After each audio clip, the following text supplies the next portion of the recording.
Washington'da hareketli bir geceyi geride bıraktık. Başkan Donald Trump ikinci döneminin ilk State of the Union konuşmasını gerçekleştirmek üzere Kongre kürsüsündeydi. Yaklaşık 100 dakika sürdü konuşma. Trump'ın 2024 zaferinden bu yana geçen bir yılı özetlemesi ve önümüzdeki 3 yılın sert rotasını çizmesi açısından kritik bir konuşmaydı. Salon her zamanki gibi ikiye bölünmüş durumda. Bir yanda ayağa kalkıp alkışlayan cumhuriyetçiler, diğer yanda ise sessizliğini koruyan ve zaman zaman tepki gösteren demokratlar vardı.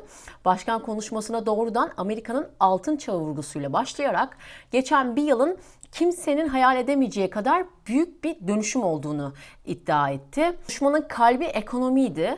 Trump bir yıl içinde Amerikan imalatını küllerinden doğurduk diyerek kendi ekonomi yöntemini göklere çıkardı diyebiliriz. Ancak asıl haber geleceğe dair vaatlerindeydi bana sorarsanız.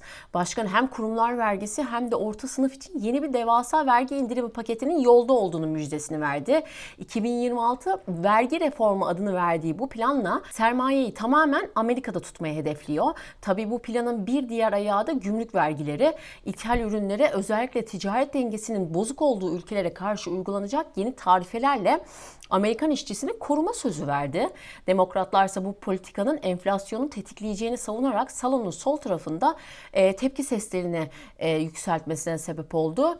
Dış politikada da gözler Orta Doğu ve Doğu Avrupa üzerindeydi. Trump Perşembe günü Cenevre'de İran ile çok kritik bir nükleer müzakere sürecinin başlayacağını ilk kez resmen doğruladı.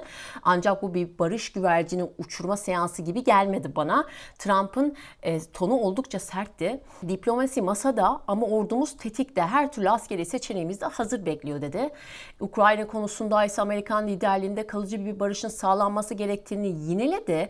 Avrupa'nın savunma harcamalarında daha fazla sorumluluk alması gerektiği yönündeki klasik tezini bir kez daha söyledi. Trump'ın dünyası Amerikan gücünün hissedilmediği hiçbir masanın güvenli olmadığı temasının üzerine kuruluydu aslında. Belki de gecenin en gergin anları sınır güvenliği başlığı açıldığında yaşandı. Trump, İç Güvenlik Bakanlığı bütçesi üzerinden yaşanan krize doğrudan daldı ve demokratları sınır bütçesini bloke ederek hükümeti kapatmaya çalışmakla suçladı. Sınırı kapatmadan bütçeyi açmayacağız diyerek bu konudaki tavizsiz tutumunu ortaya koydu bir kez daha.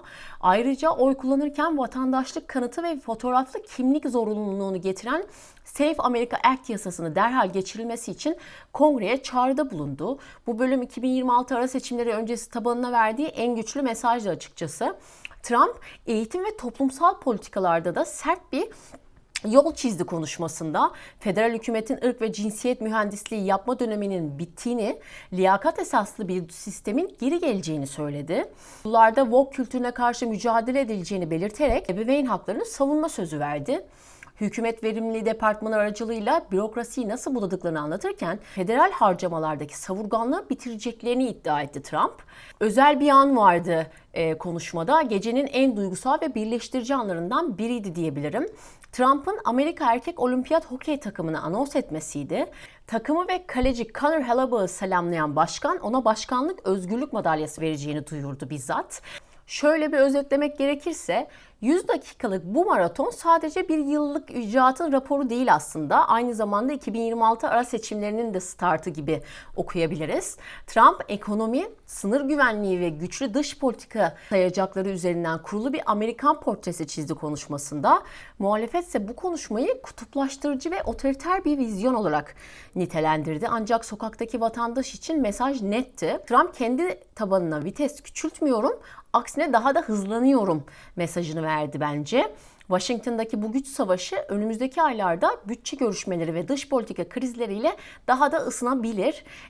Bir sonraki analiz videosunda görüşmek üzere. Kendinize iyi bakın.